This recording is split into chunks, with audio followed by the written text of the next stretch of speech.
everybody. Welcome back to Rise of the Podcast. I'm Kara. I'm Keith. And I am Spartacus. No, and I'm Brownie. All right. Well, as you guys can tell, that is not Jeremy over there. Yay. I mean, Not Jeremy. welcome back, Keith. Thank you. Great to be here. Special guest host role. We've upgraded you from just guest I know, to guest right? host. Ooh, well, thanks for being This is the absent, Jeremy. guest chair. That's the host chair. Yeah. Anyway, Jeremy's gone for the next few weeks, so we're going to be filling in with guests. But the first thing I want to talk about is the new thing that I've been seeing on Facebook on whether you hear your thoughts in your own voice or if you think your thought, like see words in your thoughts. Yeah. The variant that I've seen is whether it's somebody else's voice, your voice, or if it's just like you're like reading. Right. Huh. I've not seen this post or heard about this post. So I only first saw it yesterday or the day before. I think it's been Okay. 2 days. 2 days ago, I saw the first thing. So I thought it was kind of interesting. What do you guys, when you think, what is your thinking form? I definitely think in my own voice. Okay. For sure. I think in my own voice as well. Okay, so do I. I thought for sure one of us would be different. Apparently, that's not the case. So, No. well, how are things trending on Facebook? Like, what do most people say? The guy who did the thing, he did a poll on his Facebook group, and he said that 91 people said that they hear their own voice, but 18 people were like, they see words.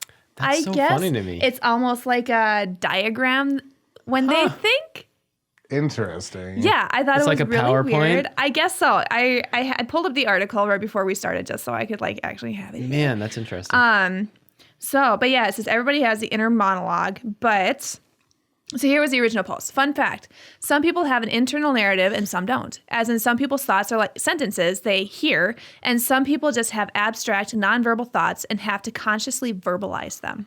Huh. Okay, I guess I definitely have abstract thoughts in like visual thoughts because you know I'm a movie maker, so Yeah.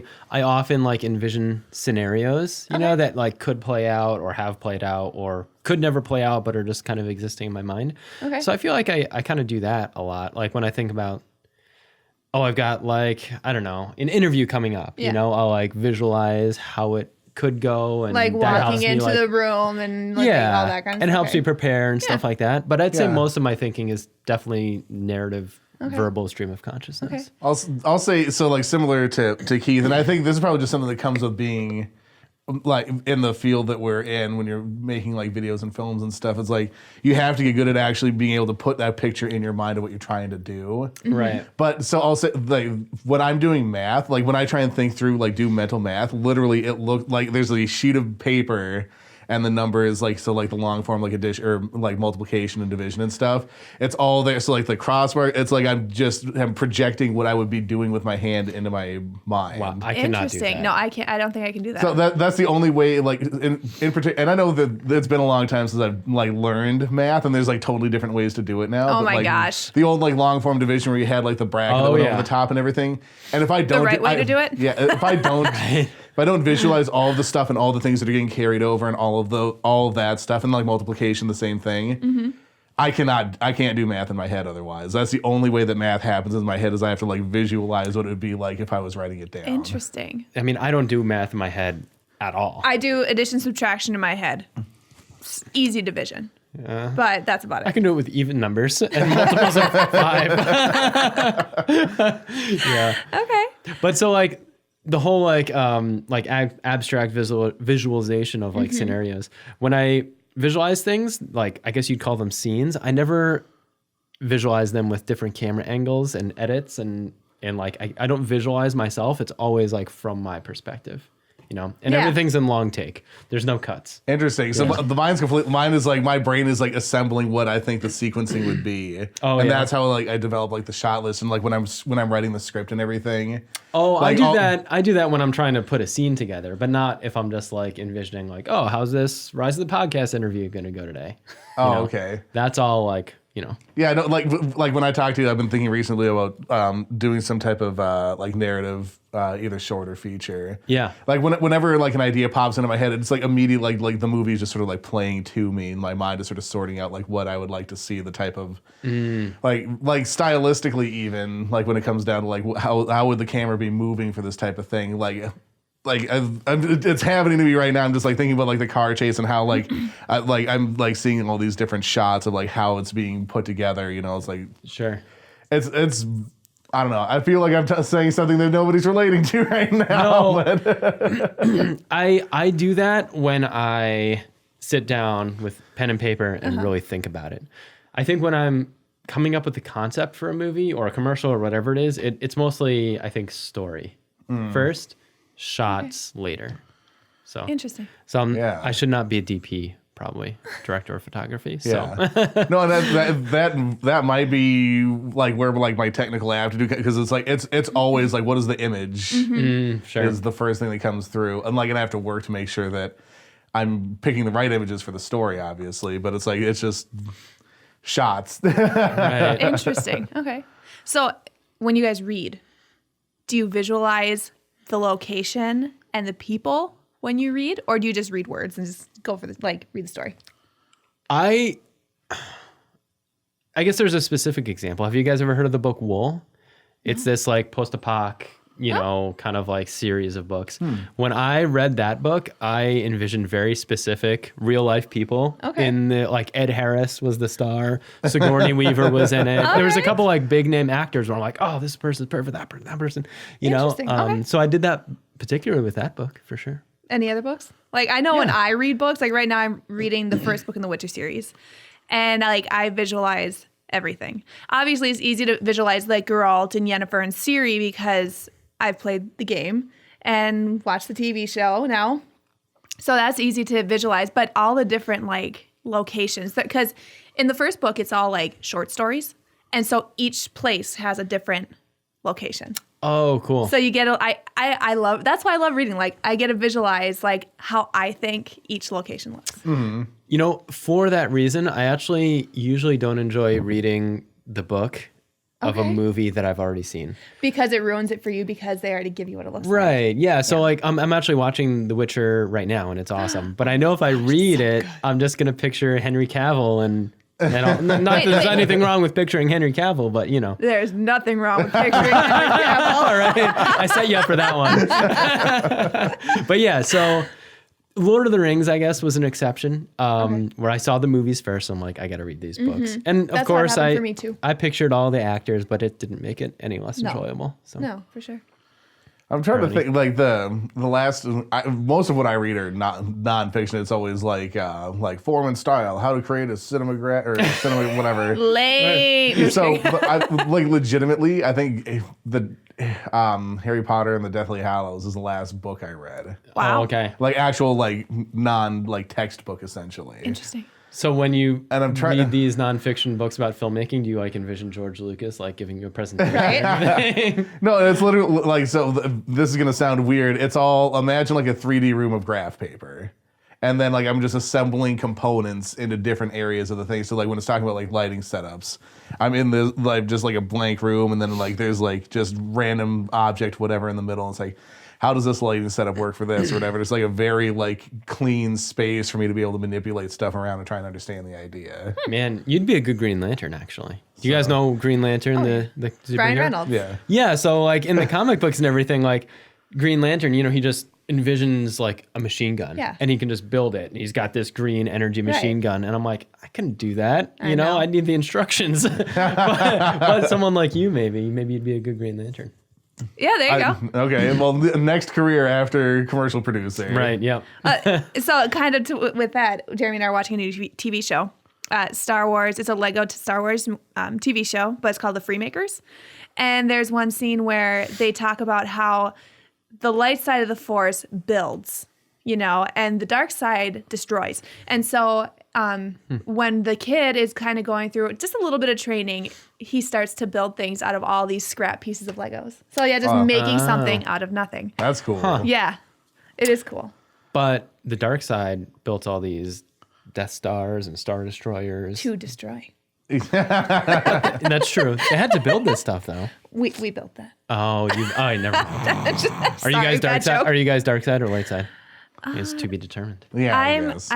We'll see like if we cut them in Ahsoka. half with a lightsaber. If they disappear, we know that they're light side. Right. I'm a great Jedi, guys. I'm neither. She's no Jedi, actually. That's Yeah. exactly I've seen the it. music video. That's exactly So- yes. Oh my gosh. Shameless plug. Shameless plug. Don't judge my dancing. That's more my fault than anybody's fault. We needed choreographers. Actually, I do know a girl. I used to babysit a girl who's a dancer. Should get her in next time. Are you guys planning a sequel music video, perhaps? We've talked about we've it. got some stuff that we're Yeah. kind of looking at. Got some so- stuff up our sleeve. Cool. but You should do a Lizzo song. That would be cool. I would need Wait, somebody. is I don't- Lizzo the one who does the Minnesota Vikings? Is that her? Yeah. Okay. Yeah. Yeah, I think Brownie, that's- Brownie doesn't listen to music. Or new music. Yeah, if it didn't come out before 1987, I haven't listened to it. Yeah. okay. You're missing out on a lot of stuff. I'm sure that I am. The stuff sort of trickles in, but like like 90% of my music library exists from the 50s to the maybe early 90s. I like the 40s though too. The 40s had some good music. I can't say I really know. Oh, I love About watching 40s World War music. II music and like hearing the music they're playing and stuff like that. And it's like, oh, I grew up in the wrong era. except I'd miss out on Star Wars, so Yeah. Yeah, that would be a shame. it would be a shame. Yeah. Anyway, I just thought that was a cool article, kind of like talking about thinking things. Yeah, it's interesting how people use their mind space differently. Yeah. Yeah, I for think sure. Jeremy said he more visualizes than hears his own. He doesn't hear his own voice. And I was like, that's so weird. Like, I can't imagine not hearing Well, your own voice. He's an When you engineer, right? think, more or less. So that makes sense. Yeah, I Yeah. guess. That he, visualizes. Yeah. Yeah, I'm now I'm visualizing Jeremy's brain is just like those exploded diagrams of how Yeah. everything fits I together. could see. Right. And that's just how like It's too bad we're not live streaming this so Jeremy can like comment in. Right.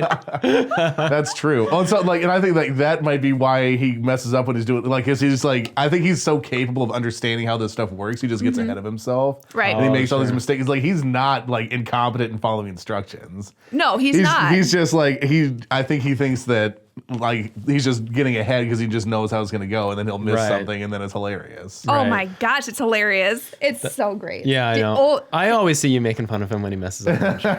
I've seen the videos. have you shown him the clip of the No. latest? I haven't even. I've downloaded the card. That's as far as I've gotten with that. Okay. Because Is that it this build? no No, that it's that the one's one that's online. behind Chris right now. yeah, it was off of that one. Okay. I want to talk about it, but I don't want to spoil it. Yeah, it's well. Because Yeah, it needs to be like, everybody needs to see it and be like, you know?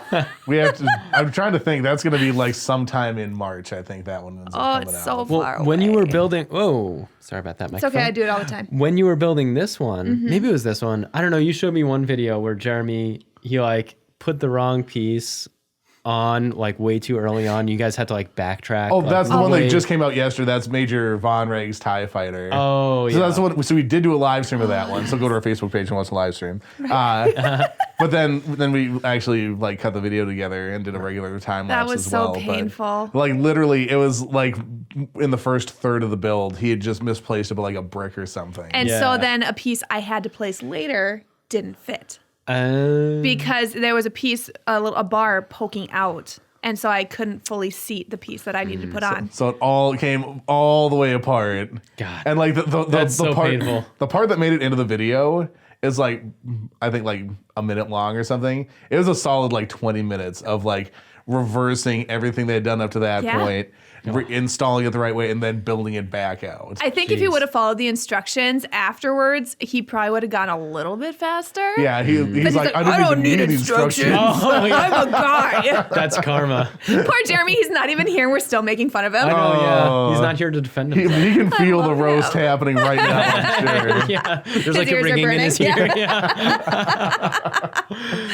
Oh, So, man, but- poor guy. Yeah, I mean, like, and those are kind of like the heart of those videos. Is like is. just like I don't know if anyone's ever built a Lego kit without making a mistake. Oh, Sure. It always, and it's just like it can be something simple, it can be something cataclysmic, and like we've covered the entire gamut. Right. I'm surprised. What type of mistakes? There wasn't a whole lot for the Star Destroyer. It was a 12.5-hour build. And I there's think only a he and I were couple. so focused on making sure we did everything correctly. 12 and a half hours it took? Yeah.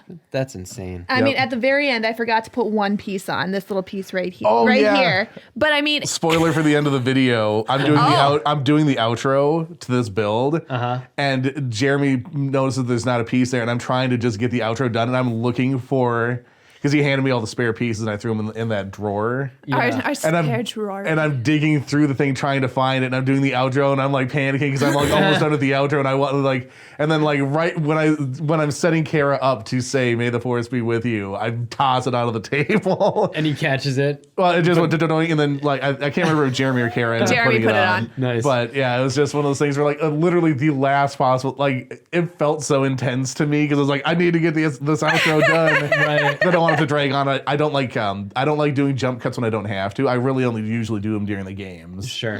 Just because there's no reason for people to sit here and just like watch thinking, you know? Right. So in that sense, it's acceptable. But for me, like the time lapses, they should be a little bit more polished. I didn't want to redo the outro. Yeah. Or have a big jump cut in the middle of it where we're looking for this last piece. Right. So I was like, it was really satisfying to me that it was like I found the piece. Yeah. Right at the end of the thing. How devastating would it have been if it was a piece that had to like hook underneath here to pop out the my hole or goodness. something like that? That'd been horrible. Yeah. Fortunately, it was just a quick little easy bloop and done. It's so detailed. Seriously, like look underneath here. The detail even in here is ridiculous, and you don't see that. Yeah, because it's all awesome. in shadow. It's like the thing. It's like 19 gigantic pieces. It is. And 4,700 Tiny baby pieces. just detail bits. Sure. There's there's even a little TIE fighter under here somewhere. It's down by the bay. right here. Oh, cool. Just a little baby TIE fighter. It's like, okay, y'all Nice. did like a crazy job with this thing. Yeah. I love it. Yeah, it's pretty awesome. Oh, but yeah, Chris told you about the what 11,000 go on? piece. Yeah, the Dreadnought Yeah, that thing is. Oh my gosh! How does ridiculous. by Fit on. Lupin. I think it goes. Probably Yeah, not it's like that. on the side. There's like a hole or a clamp There or something should on be one of a the sides. hole. This is why I don't do Legos. Oh, well. I don't know. You put it on top there. The 10-4 is docked on top of the Star Destroyer. I knocked it. Devastating. Yeah, I knocked it off before we started recording, and I'm like, I'll just knock it off again. So, I wonder if a piece fell off with it. It very well could. Perhaps. Jeremy's knocked it off a bunch of times too. Oh, yeah, so yeah. don't I mean, feel it bad is about like that. right there. Don't feel bad whatsoever. It's totally fine. Oh, so for those of you who are listening to the audio version of this podcast, we're talking about this giant Ultimate Collector Series Star Destroyer that's sitting on the table that's holding our microphones up. And also, since we're doing it, come on over to YouTube and watch the video version. It's just as good, but then you get to see us too. Yay! Yay! So there we go. Pitch out of the way. Good job, us. Yes, virtual high five. Boop. Oh my goodness. So I think that we should move on to talking about the Mandalorian. Yes, now that somebody finally watched it. Yeah. He's been done with it for a little while. Oh, have Oh you? yeah. I've been Okay. done with it for several weeks now. I mean, still, I was okay. that was like way behind most of the world, but still. I was gonna say I don't think we've had you on since the Mandalorian. So I guess No, he was on 6 weeks ago was the last time we had him on. and the Yeah, I Mando don't came remember if it was out. Mando came out. Or 39, 7 weeks ago. I think the first episode or maybe the first 2 episodes have been out. Right. Okay. And so we But- couldn't really talk about it. And Yeah, now and I we feel didn't like really. Then we don't want to spoil it as it's going on either. But Right. now, like we're spoiler-free territory. well, what Spoilers sucks are is okay. Europe still doesn't have it. They're not getting it till March. Oh, bummer. So Yeah. I'm sure any diehard fans though have been online and Oh Yeah, No. VPN. Oh, Get okay. yourself. Yeah. I was Yeah. gonna say everybody has streamed it at this point. You know they Yeah. have, and if you haven't, they're goody two shoes. Yeah. right. Just kidding. Man. You guys are awesome. Good job. Yeah. Thank a you for bummer, not though. stealing intellectual property. You guys are the real MVP. So is Disney Plus not in Europe yet? yeah. Also, I'm pretty Okay. sure that's the thing. Is Yeah. That Disney Plus hasn't launched over there yet. And Okay. it all comes down to licensing stuff Mm-hmm. because different distribution rights holders in different areas of the world and all Right, that. right. So. Well, I know like Europe, England specifically, has some weird like TV tax or something like that.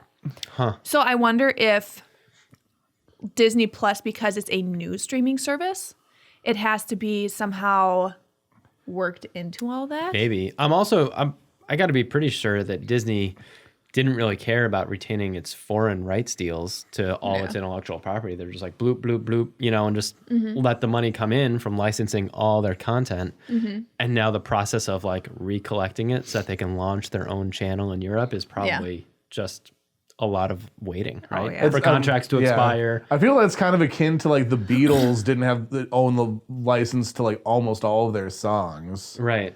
And then like famously Michael Jackson bought a huge chunk of the Beatles library. Right. After Dang. Paul McCartney was like, yeah, one of the best investments you can make is buying other people's songs, basically, to Michael Jackson. And then he turns around and snipes Paul Man. McCartney off of the Beatles catalog.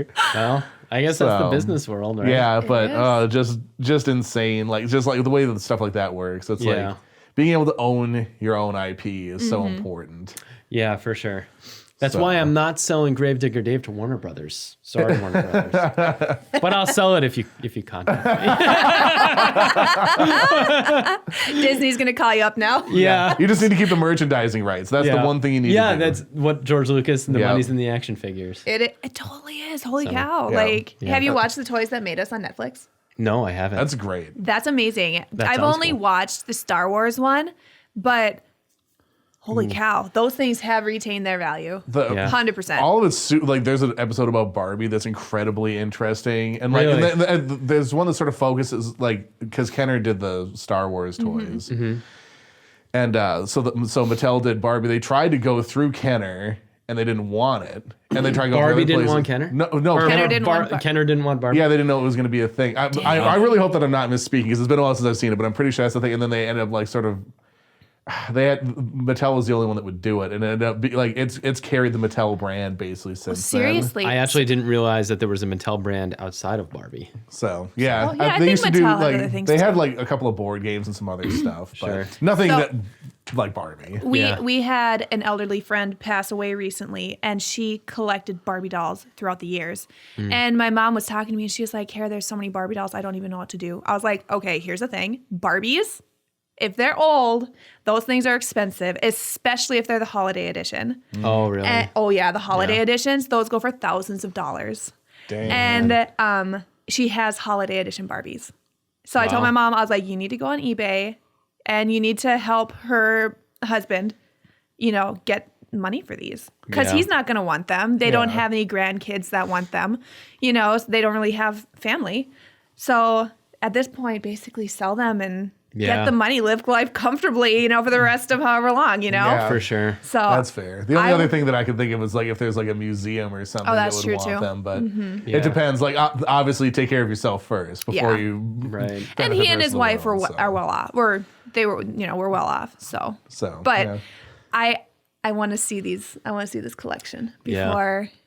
before it before gets they- dispersed into the world. Yes, Right, yeah. yes. Because I grew up with Barbies. That was my life growing up. Yeah. My That's- sister too. I have a tub of them at home at my parents' house still. Mm-hmm.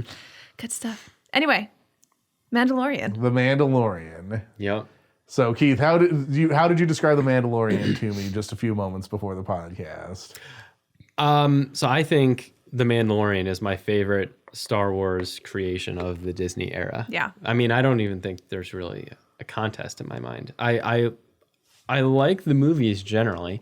Mm-hmm. Some I like more than others, some I like less, but The Mandalorian has got to be my It favorite. feels like old Star Wars. It does. Yeah. It does. And Dave Filoni and Jon Favreau, Yeah. in my opinion, those two together can do no wrong. Like, holy cow. Have they done other co-productions? I don't know if Jon Favreau was involved with the Clone Wars, but Dave Filoni created Clone Wars. Oh, he he did. created Rebels and Resistance. Nice. So Yeah, so he's I got a mean- long track record of Star Wars televisions. Right. Mm-hmm. And then- then Jon Favreau has the visual style. And I mean, he's a great storyteller too. yeah, he's Iron a Man huge Star and Wars nerd Elf. too. Yeah. Yeah. So I mean, if you're a Star Wars nerd and you're willing to hold on to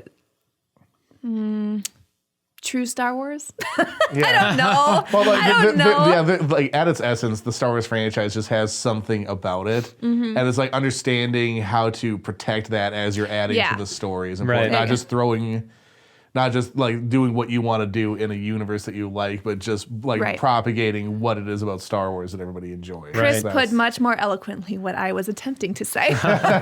Words are hard, guys. Words are hard. I was texting with one of my best friends the other day about The Mandalorian, and I actually kind of likened it to Joker, the Joaquin Joaquin Phoenix. Joaquin. Well, so like what I like about both those things is that, I like Star Wars and I like comic book movies, but I'm moving further and further away from liking big budget connected universe spectacle movies and liking small stories about small characters doing small things, So like those kind of personal character driven stories to me are more interesting. And that's what Mandalorian was to me. I'm like, there's no force. There's no like million characters running all over the place. Like you're with the one character and you're with Baby Yoda and you're following them through their adventures. Right. And it's just like, I don't know. It's just it feels like a more personal story to me. And I like that.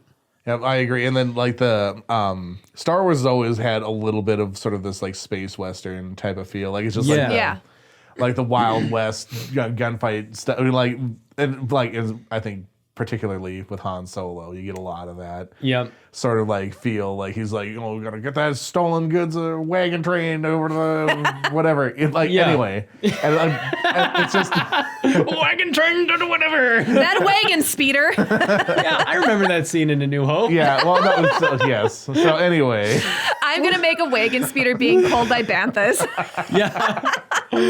Yeehaw. Yeah. So, not to derail your. Yeah.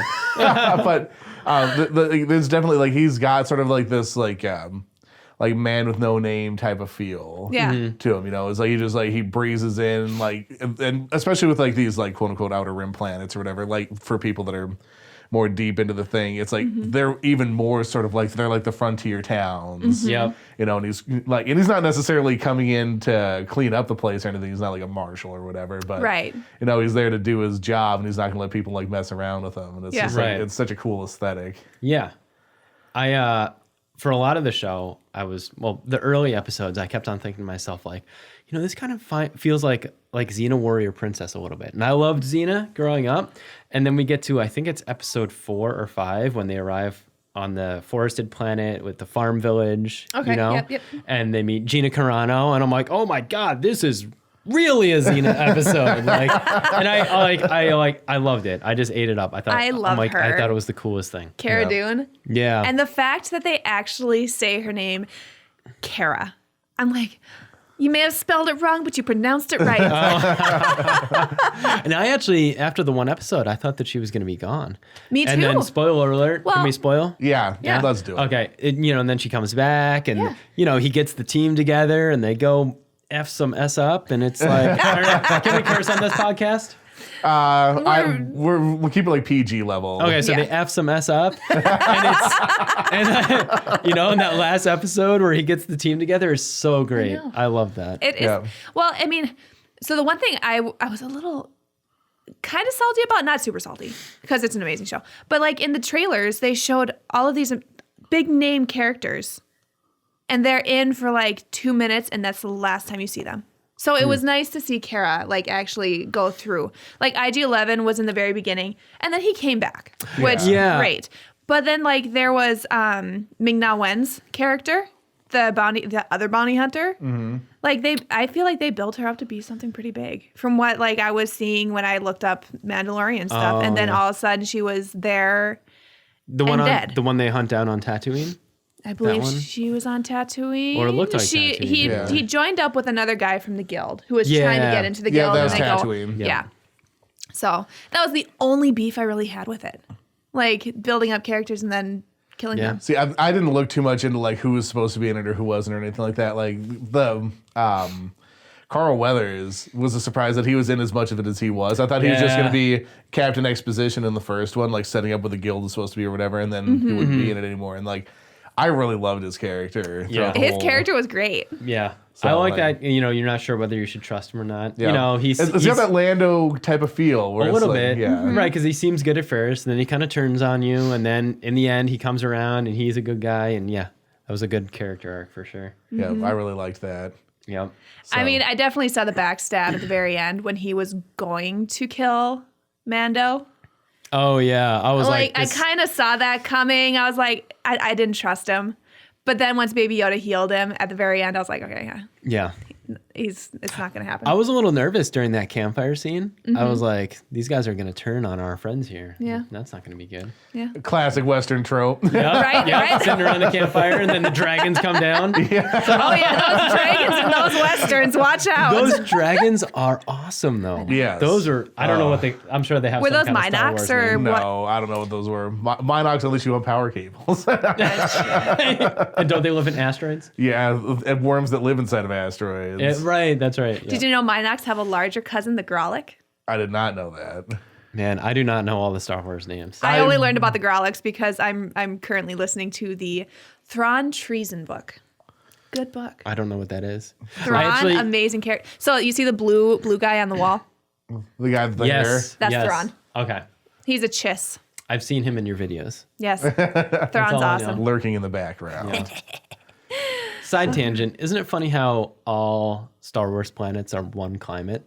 It's like, no, we're on the desert planet. No, we're on the forest planet. I don't know. I've always It's like, found do you that kind have of amusing. suns surrounding the place? So Yeah. you had I like don't this know. just one temp? Yeah. Oh, yeah. I guess. I mean, obviously, I know like it came from just like the practicalities or impracticalities yeah, of shooting a small movie on a small budget in the Yeah. 70s. We're like, well, we got sand. Let's have a sand planet. We got a forest. Let's have a forest planet. We have Mino, which is an ocean planet. It's just one big ocean. Right. Yeah, or Hoth, the ice planet. Yeah. But I think it makes it easier. So they've kind of muddled it up now with like the sequels and stuff. It's easier to know where you are based on the environment, I think. It's Yeah. true. Yeah. So I think it was more of like, it's easier to tell the story if it's just a whole planet of sand than Right. or in the desert area of whatever. So- right. So I know in the books, I know it's not in the shows, in the movies or the shows or anything, but in the books, Alderaan has multiple climates. oh, okay. does it? Okay. Because I know like Leia has to go through training in Bloodlines. Not Bloodlines, sorry. Leia, Princess of Alderaan. And she has to go through this training before she can become princess.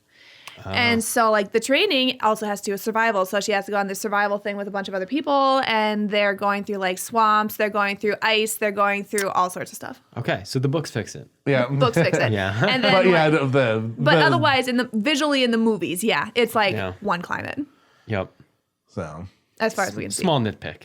yeah, that's fine. So you should have been on for our great and terrible ones. You should have. And it's like, I don't want George to see this and be like, I had no money. And I'm like, I get it, George, but you know, we're like 15 movies in. Y'all have money now. Disney is funding you. Yeah, that's true. Yeah.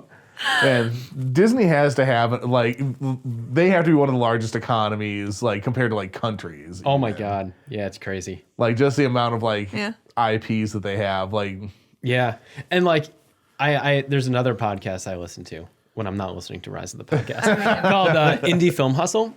And the host of that show, Alex Ferrari, looked up the ways in which Disney makes their money, because it's all public. And it was a shockingly small percentage of their money actually comes from movies. Really?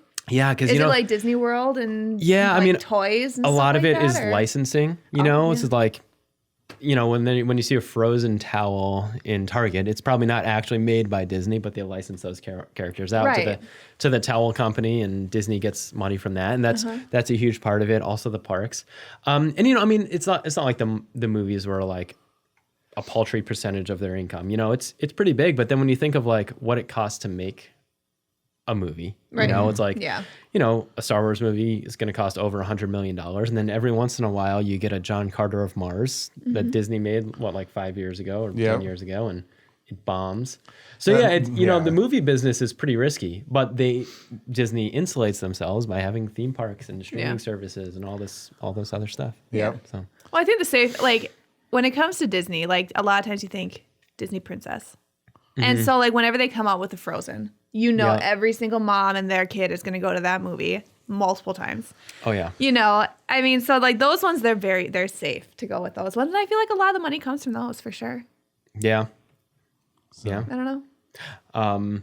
I know Disney, whatever they're doing marketing wise, they're doing it right. Cause heck yeah. my daughter, you know, so my daughter's about 2.5 and you know, in the early days of her being around, my wife and I would just kind of put on the things that we wanted to watch. Like my wife would put on Friends, and I'd put on like a Batman cartoon, like a very kid-friendly Batman cartoon. Of course. And we'd think like, oh, she's gonna grow up liking the things that we like. And as soon as she, had a voice to express what she wanted, it's all princess stuff. And we didn't put that there. We didn't encourage it at all. We didn't discourage it all. But she just Frozen and Princess Sophia the First, which is a Disney Channel TV show. It is. She loves this stuff. She doesn't care about Batman. Give it time. Give it time. That was me growing up. Like my dad, we watched Star Wars all the time as a kid.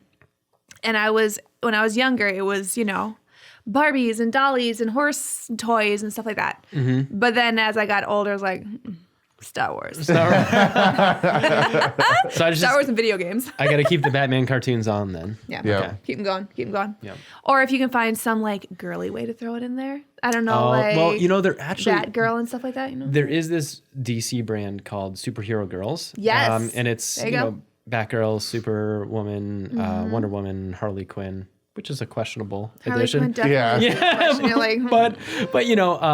how you know they don't have too many female characters when they're crossing over a villain. Right. And they made a new one called Bumblebee, who's super cool. But yeah, so we read those books and there's cartoons and stuff. Yeah, so I kind of like, here, you should watch this. Right. Yeah.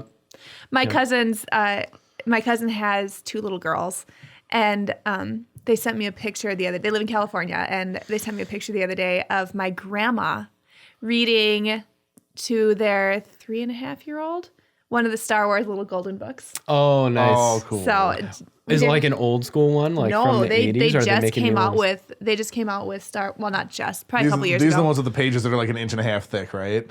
Oh, the board books? They're the little golden books. They got like the gold border on it. They're probably about like this big. I actually didn't know that they were still making golden books. I guess I don't know what they are. are. I thought that this is. You didn't grow up with little golden books? I grew up with nothing. If you went to a thrift store and we pointed them out, you'd be like, oh, those. Yeah. Okay, I feel like I want to look it up. Well, you guys continue talking and I'll just. You're going to look it up? Ow. That was my knee. Sorry. But so Jeremy and I, we've actually collected. When we purchased them, we had collected all of them, but apparently now there's new Star Wars little golden books. Oh, I didn't know that there was any Star Wars little golden books. We have like 8 of them, I think. Nice. And I think they just came out with another little set. Cool. So Jeremy and I want to purchase those. We've been slowly collecting kids Star Wars things for when we start having kids. Yeah. There's my daughter and I, we also go to the library a lot to, just have a place to go to play and like look at stuff. And there are all these Star Wars like young adult books that she's drawn to.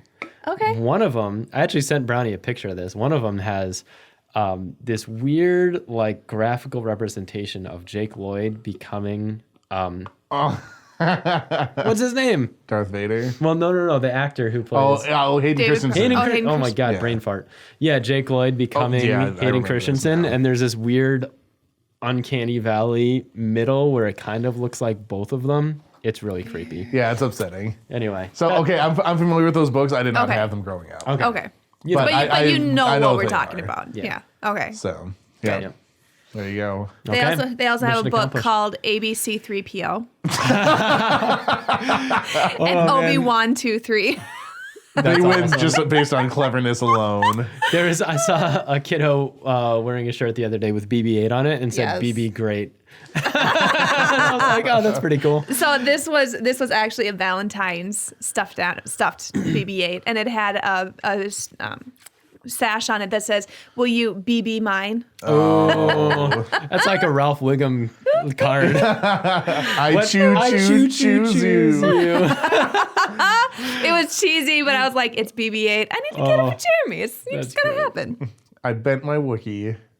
Oh, is that a Ralph Wiggum book? Yeah, so the diorama thing, the Simpsons reference. So there's a diorama competition, and Lisa's got this rivalry with this other little girl student who's like better than her, quote unquote, whatever. And then they end up sort of like, by competing with each other, neither one of them ends up actually winning. And then Ralph Wiggum wins because he has a collection of like mint in the box Star Wars collectibles. Oh, yeah. And then he's walking home and he trips and he falls down and he like crushes them. He's like, ow, I bent my Wookiee. That's awesome. That is That's great. hilarious. Oh The my Simpsons, gosh. they've had a lot of good Star Wars jokes. Like Yeah. there's the one where Homer walks out. It's like, a flashback, and he walks out of the movie theater after having just seen Empire Strikes Back and spoils the ending. Yeah, And for all these- everybody in line. all these people are yelling at him. It's great.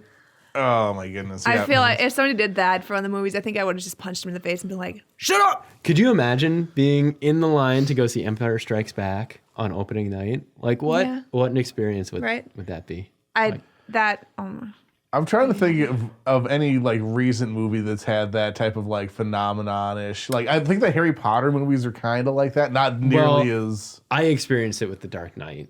Like my segment of fandom, like lost it for that movie, and I was right there with them. I went in a Batman costume to a midnight screening at the IMAX theater, Dope.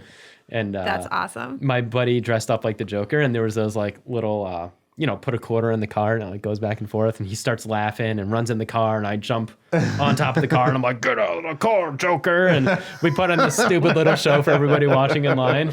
It was fun. That's awesome. So yeah, that for me, The Dark Knight was like my Empire Strikes Back experience. I think Dark Knight, Christian Bale, Dark Knight. Yes. Yeah. I think I went to midnight showing of that back when they like legit midnight showings. Yeah. Yeah. Yeah, it's not Thursday afternoon. Right. No, now it's like they release a movie on Tuesday night and Counter for the have- weekend opening. Yeah, have all these like weekend box office numbers that I'm just like, are you kidding me? That's not the The weekend. movie's been out for a week, Yeah. Yep. so they can only go back one more day to Monday. Yeah. And now they're just opening a weekend early. Oh my goodness. So jumping back to the Mandalorian. One of my favorite things that ended up happening, and it was Giancarlo Esposito being in it as Moff Gideon. Oh yeah, yeah, from Breaking Bad. Yeah, of Breaking Bad and other Breaking fame. Yeah, when he showed up, I was like, man, this is bad news. Because Yep. whenever you see that guy in a TV show, it's bad news for, He for the hero. friggin' has the dark sword. Like, Yeah, the dark yeah. saber. Yeah. Yeah, so does that exist in Star Wars Yes. lore outside of the Mandalorian? so in Clone Wars, there is a whole series in there that goes to Mandalore, and Darth Maul gets the dark saber.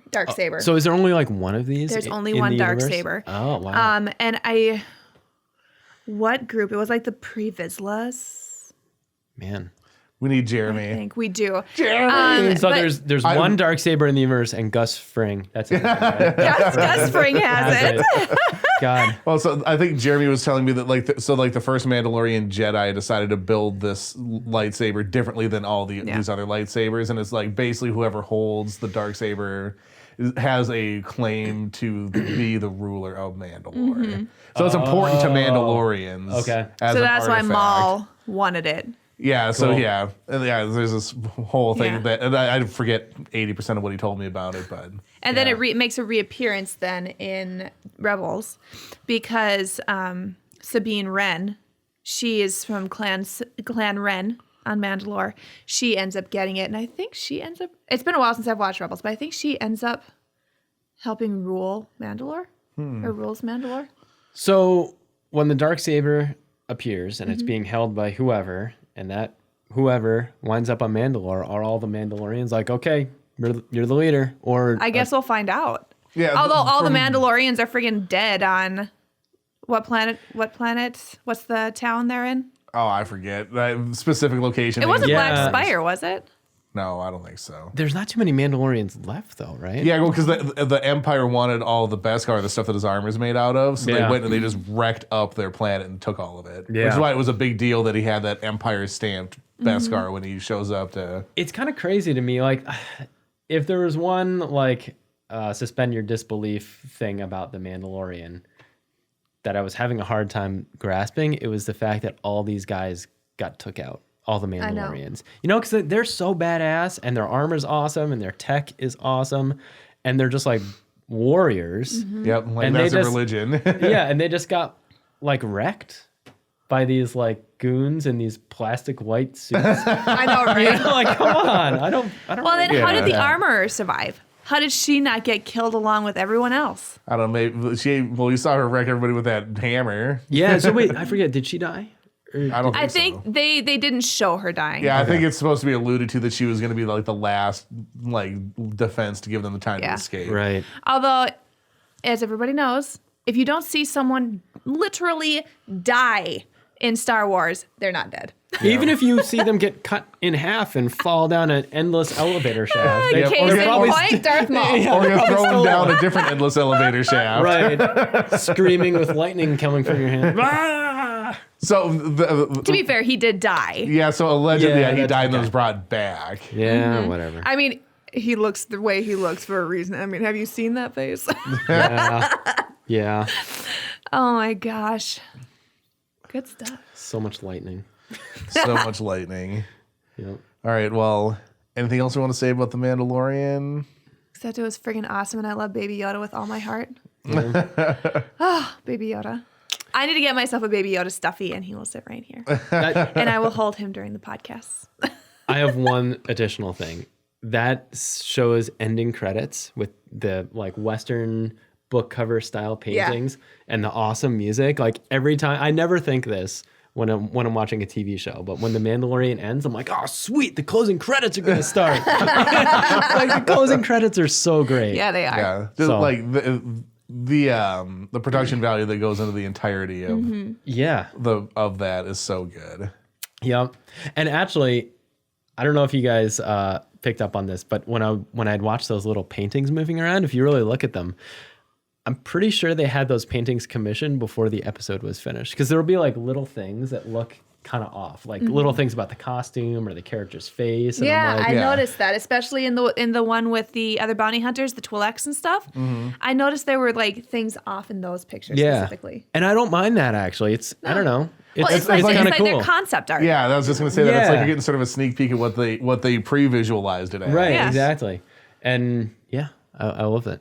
I do love when shows and movies and stuff do that. Like I told Chris, Jeremy and I are watching Gravity Falls.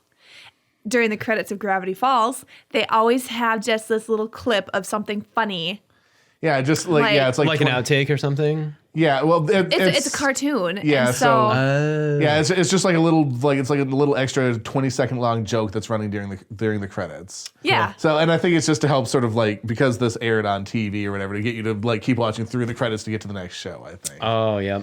But so if you haven't, I don't know anything about Gravity. It's so good. I'm Watch going to it. talk about Gravity Falls for a minute because I love this Okay. show. It's so stinking good. So it's a kid's show. It's animated, and it's about this twin brother and sister, Luke and Leia. No, I'm just kidding. But it's a twin brother and sister, Mabel and Dipper. Mabel and Dipper, Those are funny names. and They're they, grunkle. Yeah, Stan. so they're spending the summer at their great uncle Stan's place in Oregon, Gravity Falls, Oregon. The Mystery Okay. Shack. And so he's a Mr. Krabs type, and that like he's just trying to scam people out of money. He runs the Mystery Shack, which is like a Ripley's Believe It or Not type. Yeah, of thing. he's got Okay. he's got a mermaid in there and a jackalope and stuff like that. Cool. Yeah, so it's like a tourist trap type of place, whatever too. So like he's doing that, whatever. But there's like legitimate like mysteries. So imagine like Scooby Doo, but all the ghosts are real. Oh, cool. And then so Mabel and Dipper are like trying to solve these mysteries and stuff like that. And the coolest thing about it is that the storyline goes throughout the entire. It's not one-off Monster of the Week type of things. Sure. All like they do have some stuff like that in there, but it all builds towards this. And I don't think that you and Jeremy have gotten far enough in yet to start seeing like the greater story starting to come into focus. Cool. Right. But it is one of like just the best like overall just like stories. I'm You know, sad there's I'm only actually- 2 seasons. Yeah, it's only 2 seasons. They ended it when the story was done because they didn't want to like adulterate what they had made. So funny. Everything you're saying right now kind of makes me think of Avatar. Like the last Airbender. Oh, yeah. That was like the movie. No, Yeah, no, not the blue. Not No, the yeah, people. the last people, no. Airbender. Yeah. No, yeah. Avatar: The Last Airbender. Is it? Have you guys watched that show? No, I've seen a few haven't. episodes of it. my God, are you kidding me? I haven't been able to. Okay, is it on Disney Plus? I think What's No, it on? it's Nickelodeon. Is it on any streaming service? I don't know actually. maybe Hulu. But okay, so But I've seen episodes of it. My best friend who I used to live with was obsessed with the show, and he would watch it all the time. And I caught episodes here and there, and it was good, but I never had taken the time to watch it yet. well, so the thing that you're talking about, Gravity Falls, which sounds really awesome. It sounds like it'll appeal to me because it's a kid's show, but it definitely has appeal for grown-ups as well.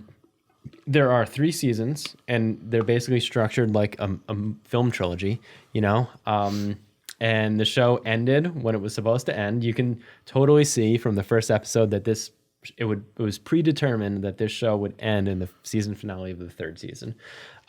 There's a continuing story arc. Like, there are little side adventures in each episode, but like the characters set out in episode 1 with a goal, and the whole series is like them working towards that goal. And it's freaking great.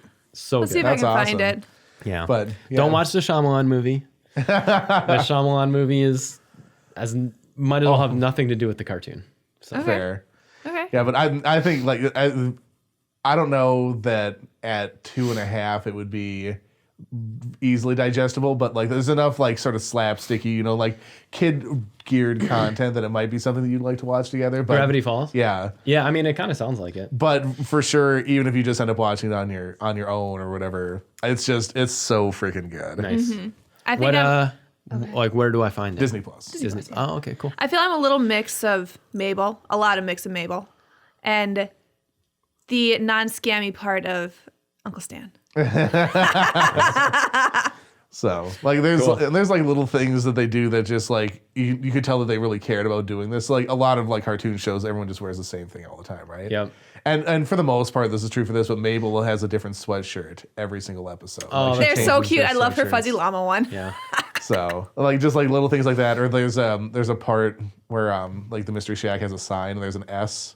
And the S gets knocked down during one of the adventures, and so it says Mystery Hack, and it says that for the rest of the series. Oh, see, that's cool. So it's just like little stuff like that adds up, or like there's lots and lots and lots of little details. And actually, if you look at the end of the title, so it's got a great title sequence. So you're talking about like end sequences. The title sequence is beautiful, and it's got a great theme song and everything.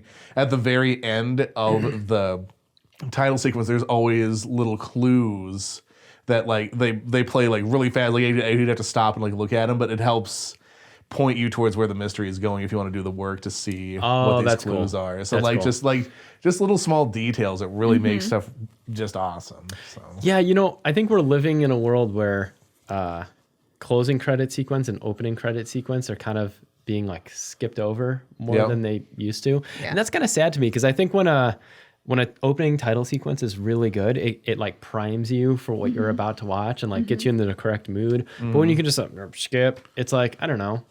It kind of takes something away from me.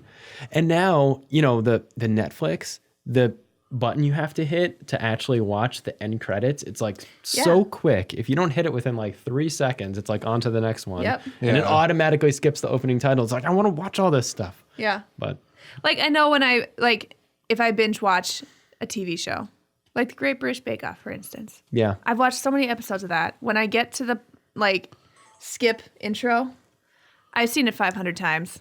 Skip that sucker. That's funny. That's actually one that we watch every time. The Great British Oh, Bake really? Off. The Yeah, intro? yeah, we always watch the intro song Okay. because it's so good. It's I like know. it's so nicely shot and the music is perfect. No, they do a good job. I just get to the point I'm like, I've seen it.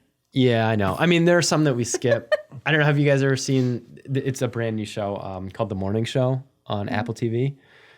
That one we skip because it's like 2.5 minutes long. Yeah. yeah, Okay. so it's like a House of Cards is a really really long. That's one of my favorites. So it's great. Like up until the whole Kevin Spacey controversy, I wanted to reshoot that sequence, but with Duluth locations. Yeah, that would be That's super cool. cool. So Well, did you watch it after the Kevin Spacey? I haven't picked it back up yet. Well, because they treat it really interestingly. I don't want to spoil it anything. Do you watch the show? I've watched like 4 or 5 episodes of the first season. Well, they continue without Kevin Spacey with Robin Wright Penn as the only star really of the show.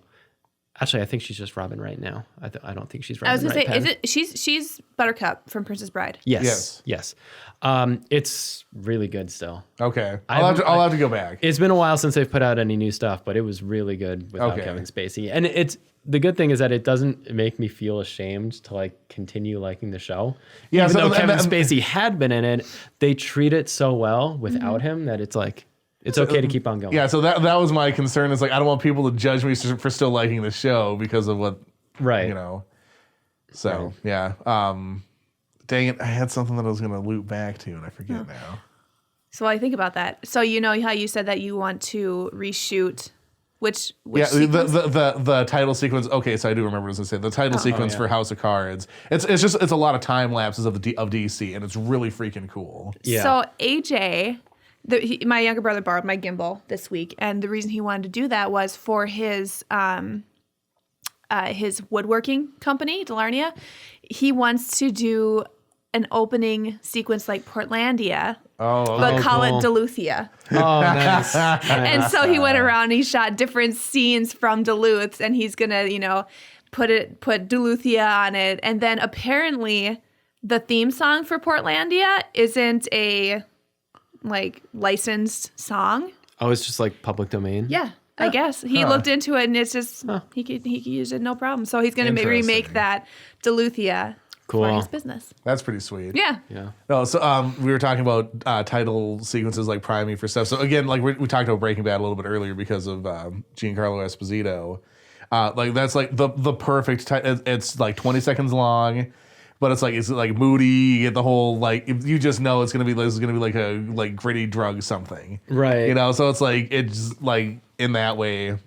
And especially if it's a shorter like that, it's easy to not skip. Mandalorian's thing is literally the 5 seconds of that music cue that just says the Mandalorian, and then you're back into it. So Yeah, and actually all those light passes over all the characters, it's that how fast it goes makes me want to watch it every time, because it's you get these the quickest glimpses of all these cool masks, and I'm I want to see them, Have you seen our Lego version? Oh, of course. Okay, yeah, I was awesome. gonna say That came out the day after the Mandalorian. It did. You guys were right on that.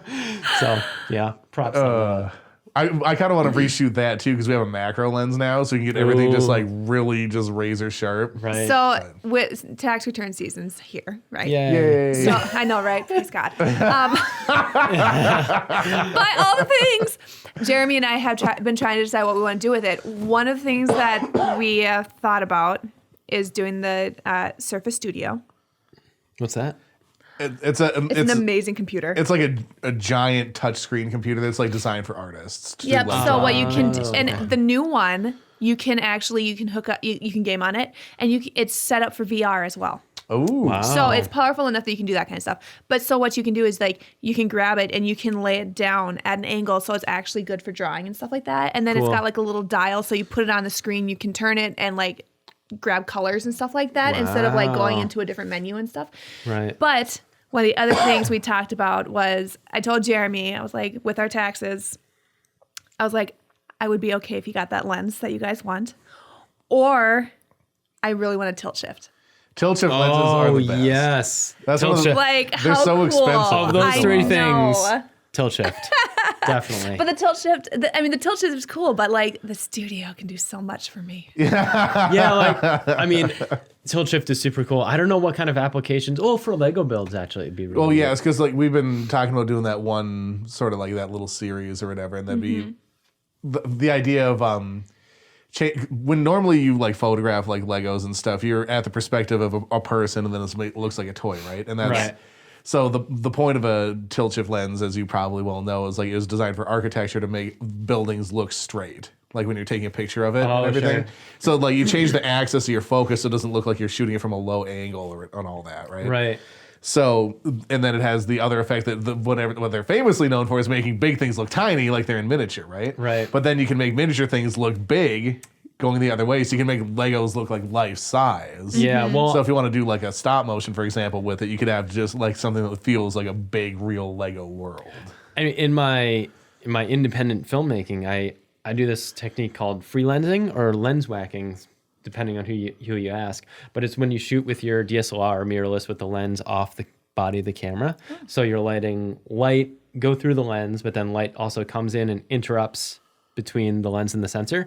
And you can kind of get similar effects. It's not like a tilt shift. It's like a poor man's tilt shift, I suppose. Yeah. But I love that kind of photography. It's the coolest. So could you tilt shift in theory, if you say you hold it out and you have to let a little bit of light in the sides, could you in theory make a clear plastic connector? And I suppose you could. That would, then you could you wouldn't have to sit and hold it. You'd be able to just connect everything, but the light would still be able to come in the sides. I think, and there's this company that makes kind of, I don't know what to call them, just like kind of like hack lenses called Lens Baby. Oh, I know exactly what you're talking about. Lens Baby is You got really the cool. squeezy one. Yeah, and they make weird little make stuff like that, and they're not expensive either. You can buy a cool. I don't know what it's not a tilt shift lens, but it's kind of similar. It's what they call, it's like their cheap solution to a tilt shift. Yeah, and Gotcha. they only cost like $200, and you can do cool stuff with them. Yeah, and sure. basically like the end of the lens you can actually like grab with your hands and like move it around. And it's Yeah. like, I don't know if it's like a spring or whatever, but like so you can get something like similar to a tilt shift type of look because you're actually changing the angle that the lens is It's just a diffracting. little more difficult because you're trying to hold the lens and then have the button. hit Well, the yeah. button. Well, so Yeah. with a tilt shift, it's all precision. Like you actually dial in the stuff to do the thing. So this, you're just doing it by hand. Gotcha. But then you don't need to worry about holding it onto your actual Right. camera. So when you're freelancing, you have to do all the stuff. And part of the allure of the freelancing thing is like you get those little light leaks he keeps talking about. But then Right. because the angle and the plane of focus is constantly changing, you get interesting. Like just the look of it is very interesting. Right. On top of all of that. Yeah, I mean, I'm imagining just shooting the Star Destroyer here with a tilt shift lens, or even just freelancing. Just make it look just massive. Yeah, you can do such cool I stuff. mean, it is massive, but Yeah, Even more massive. Right. even more. Yeah. cool. So yeah, that's some of the things we've talked about. The tilt shift would be awesome, but I'm leaning towards the studio. I don't think that any of those things would be a bad choice. Just Yeah, buy them all. probably not. Yeah, Buy 'em all. What kind of tax return are you guys getting? Yeah. I screwed myself. I mean, I didn't screw myself for taxes, but I applied for several grants this year. And so that's all untaxed income. And I planned ahead. I squirreled some away. It turns out I don't need it, but my return I'm basically breaking even, which is like the first time. It's the first time I've had enough freelance or miscellaneous untaxed income to like not really get a return. And on one hand, it's like, well, obviously it's all worth it. But on the other hand, it's like, I want my free money that's not free at all money I from paid the in for government. that. Yeah, exactly. It's in a funny, it's like, it feels like you're just getting money Yeah. in the mail, and it's like you're really not. This is You're this is your money. that You're you getting back should've- a percentage of what you paid in. right, Yeah. because you paid too much. Right. So Lord. I saw a funny meme, and one of my friends posted, and it said, "Oh, you need to pay your yearly taxes." And you're like, the person says, "Well, how much do I owe?" "Oh, we know, but we're not going to tell you." And the person's like, "Well, what happens if I don't pay?" And the IRS is like, "Oh, you go to jail." yeah, It's like, oh. Yep, that's about right. what happens if you pay too much? We'll give it back. Yeah, right. Eventually. Yeah, eventually. Right. You have to fill out all these forms though. Right, and probably hire a professional to really figure it all out. Yeah, because if you tell us if you fill those forms out wrong, you go to jail. Seriously. Right. Yeah. I mean, I'm no expert. I'm not going to change tax law and Rise of the Podcast here. Isn't there just Space taxes. Don't you think there's just a way for us just to pay what we owe and no less and no more and just Can that be that? not have to even do this process at all? Yeah, you would think. But I don't know. I'm sure it's a complicated web that's way beyond my understanding. Yeah, as long as I don't go to jail at the end of April, that's all I care. Right. Well, I mean, they probably wouldn't catch you for like 2 years down the line. Seriously. So. I I suppose. would still take a haven't little gotten while. a W-2 from my previous employer. Oh, really? Ooh. How So- far in the past, previous? Like over the last It- business year. So like Oh, okay. so businesses have to have it postmarked, I think, by the January 31st. Yeah. So if I So don't if you don't get get it during it, the course of this next coming week, then you have to, I don't know. you report I- them and they get charged $550. Oh, damn. I didn't know that. So if I don't get my W-2. Whoa. This is the revenge side of Kara that people don't normally see on the podcast. Yeah. You didn't work for that boss. Change it from Rise of the Podcast to Revenge of the Podcast. Right? For this one episode only. Just do a dark filter over me with a red light. Just revenge of the podcast. Man. We talked about all the things today, didn't we? I think we did. Somehow we got to tax law, which we all clearly are super well versed in. Yeah, that's what people come here for is our stimulating discussion on tax reform. How many people make it to the end of the podcast here? That's We'll find true. out. Yeah. Yeah, if you made it to the end of the podcast, comment tax law in the description. Yeah. So I think that's as good a time as any to wrap up. think Thank you so. guys so much for watching. If you did make it to the end of the video, I think we've earned a like. We talked about so many things, the most things, probably. They're great things. They're huge. Anyway. Oh my goodness. Subscribe if you're not already. Ring the notification bell if you want to be notified every time we upload a video. Comment anything you feel like in the comment down below. That's what it's there for. Thank you for watching, and of course, May the force be with you.